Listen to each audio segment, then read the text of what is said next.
Kembali lagi di Cerita Cinta Channel. Jangan lupa like, comment, and subscribe ya. Terima kasih. Di kamar besar itu hanya terdengar isakan tangis Bella.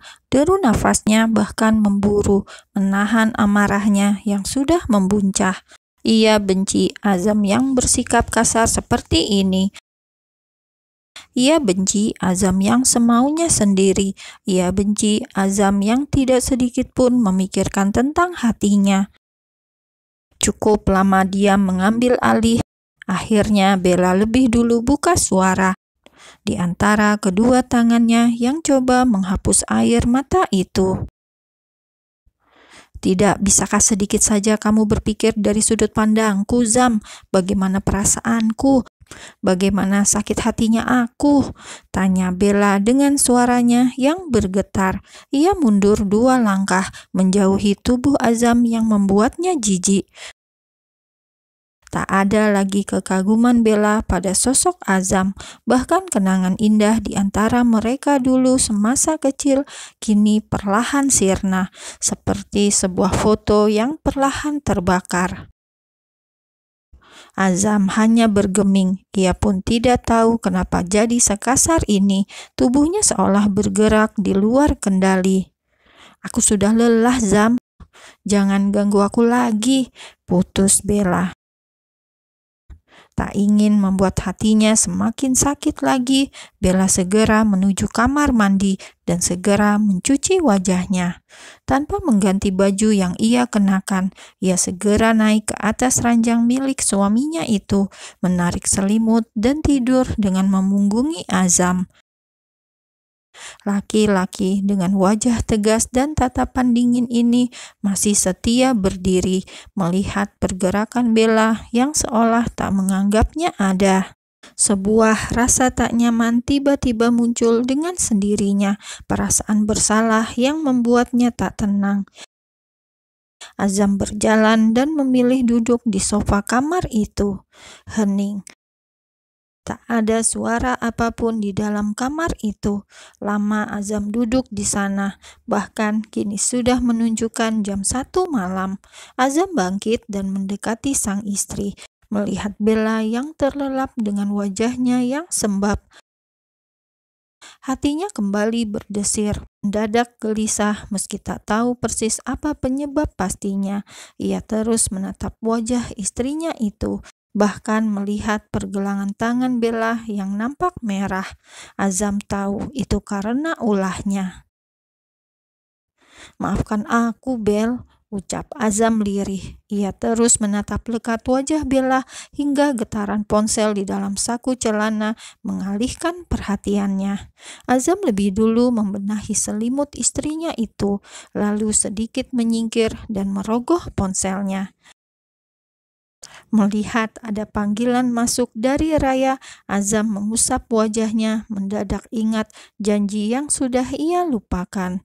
Sebelumnya, Azam sudah mengatakan jika ia akan menghubungi Raya setelah makan malam keluarga usai, namun Bella membuatnya melupakan janji itu. Tak ingin mengganggu Bella yang sudah tidur, Azam memutuskan untuk keluar dan menjawab panggilan Raya. Seperti biasa, suara lembut Raya selalu mampu menenangkan Azam. Bahkan laki-laki itu sedikit mengulas senyum saat mendengar suara sang kekasih. Apa ada sesuatu yang terjadi, Mas? Kenapa tidak menelponku? Tanya Raya bertubi, membuat Azam kembali teringat dengan Bella. Mendadak suasana hatinya kembali tak tenang, merasa gundah. Tidak, Rai, aku hanya sedang memikirkan Bella. Jujur Azam membuat Raya seraya sesak. Namun Raya hanya mampu diam, menyembunyikan rasa cemburunya dalam-dalam. Raya tahu Azam butuh kepercayaannya, bukan selalu menuntut ini dan itu. Tapi sekuat tenaga menahan sesak, namun hatinya tetap tak kuasa untuk meminta penjelasan tentang hubungan mereka. Apa Mas ingin mengakhiri hubungan kita? Tanya Raya akhirnya, membuat Azam bergeming. Dulu aku sudah mau menyerah, Mas, tapi Mas Azam yang menahanku untuk pergi. Apa sekarang Mas yang akan meninggalkan aku? Tanya Raya lagi. Kini gadis lemah lembut ini sudah tidak berada di Jakarta. Ia sudah pulang ke Bandung atas permintaan Azam. Azam menepati janjinya pada Bella untuk mengeluarkan kekasihnya itu dari mansion. Bukan seperti itu, Rai. Aku hanya butuh waktu untuk menyelesaikan ini semua. Balas Azam akhirnya. Setelah cukup lama, ia hanya diam dan mendengarkan. Di ujung sana, Raya tersenyum getir. Aku akan menunggu, Mas. Hanya itulah yang mampu Raya ucapkan. Namun berhasil membuat Azam semakin merasa bersalah pada gadis lemah lembut ini. Benar kata Raya, ialah yang sudah menariknya kembali masuk ke dalam rumah tangganya. Maafkan aku, Rai.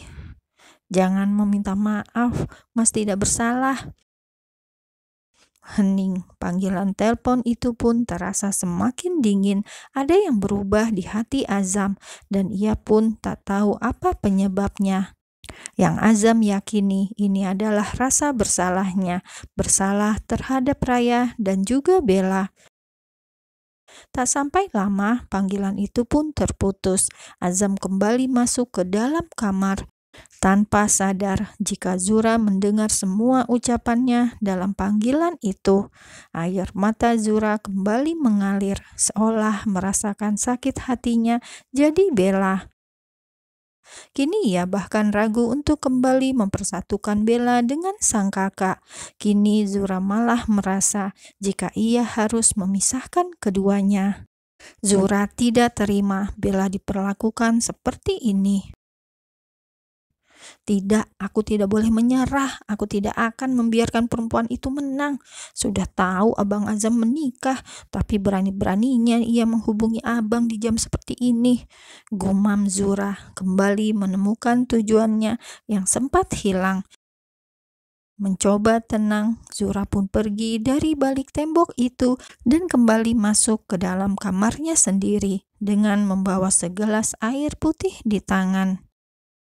Sementara itu di dalam kamar Azam, ia pun langsung berbaring di sebelah Bella, tidur miring dan memperhatikan punggung sang istri yang membelakanginya. Terus Azam memperhatikan punggung itu hingga akhirnya ia terlelap. Dan saat pagi menjelang dan ia membuka mata, Azam sudah tidak melihat Bella di sana. Seketika kedua matanya membola, ia bahkan langsung bangkit, duduk di atas ranjang itu dan menelisik setiap sudut kamar. Azam tak melihat Bella dimanapun, bahkan tak ada suara yang terdengar dari dalam kamar mandi. Mendadak hatinya terasa kosong, merasakan ada sesuatu yang hilang. Perasaan bersalah ini sungguh menyiksa aku, gumam Azam seraya mengusap wajahnya frustasi. Azam lalu turun dan mengambil ponselnya di atas nakas, menghubungi seorang wanita yang selama ini ia tugaskan untuk mengikuti sang istri. "Di mana Bella?" tanya Azam langsung, dan sang mata-mata langsung menjawab apa adanya. "Nyonya sudah di bandara, Tuan. Pagi ini juga ia akan kembali ke Singapura." Azam tercengang, bahkan saat ini masih jam 5 subuh. Lalu jam berapa Bella terbangun dan meninggalkan dirinya? "Nyonya tidak sendiri, Tuan. Beliau bersama Tuan Arnold." Tak menjawab apapun, Azam langsung memutuskan panggilan itu. Mendengar nama Arnold membuat Azam segera bergegas keluar dari dalam kamar. Rasanya kini ia ingin segera menyusul Bella dan kembali menarik istrinya itu untuk pulang. Bella pergi semaunya sendiri tanpa ada sedikit pun pamit. Entah kenapa diperlakukan seperti itu membuat Azam tidak terima, seolah ia tidak dianggap ada. Padahal semalam mereka tidur di ranjang yang sama. Turun ke lantai 1 dan langsung berpapasan dengan sang ibu. Seketika langkah tergesanya terhenti. "Kamu mau kemana?" tanya Haura langsung menatap heran pada sang anak, dan Azam bingung harus menjawab apa. Haura memperhatikan penampilan anaknya lekat dari atas sampai bawah. Azam masih menggunakan baju yang sama seperti saat makan malam semalam. Sama seperti menantunya tadi yang tidak ganti baju. "Kamu tidak gerah pakai baju itu terus, kamu dan Bella sama saja," ucap Haura dengan menggelengkan kepala. Ia lalu hendak berlalu dan meninggalkan Azam, namun langkahnya terhenti saat sang anak memanggil. "Bu," panggil Azam, dan Haura kembali berbalik. "Tadi ibu bertemu dengan Bella?" Haura mengangguk. "Iya, dia membangunkan ibu dan pamit pergi. Katanya dia harus buru-buru kembali ke Singapura karena jadwal pemotretannya diubah," jelas Haura. "Seperti itulah pamit Bella tadi. Dia pergi bersama Arnold. Tadi Arnold yang menjemput Bella ke sini," timpal Haura. Tanpa sadar membuat dada sang anak terasa ada yang mengganjal. Kata Bella, "Kamu sibuk, karena itulah Bella meminta Arnold untuk mengantarnya," jelas Haura lagi saat melihat Azam yang hanya diam dengan raut wajah yang artinya entah. Haura pikir itu cemburu. Namun rasanya tak mungkin. Haura dan semua keluarga Malik juga tahu jika Azam, Bella, Zura, Arnold, Julian, Ryu, dan Haruka adalah sahabat baik. Mereka saling mendukung dan menyayangi layaknya sebuah keluarga. "Bu, bolehkah aku bertanya?" tanya Azam akhirnya setelah cukup lama diam dan menikmati dadanya yang terasa sesak.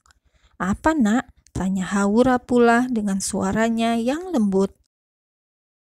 "Apa ibu tidak mempermasalahkan pekerjaan Bella?" tanya Azam hati-hati, membuat Haura menatap lekat pada anaknya itu. Bertanya-tanya apa sebenarnya maksud Azam bertanya seperti itu. "Kenapa? Apa itu masalah bagimu?" Haura menjawab dengan sebuah pertanyaan pula.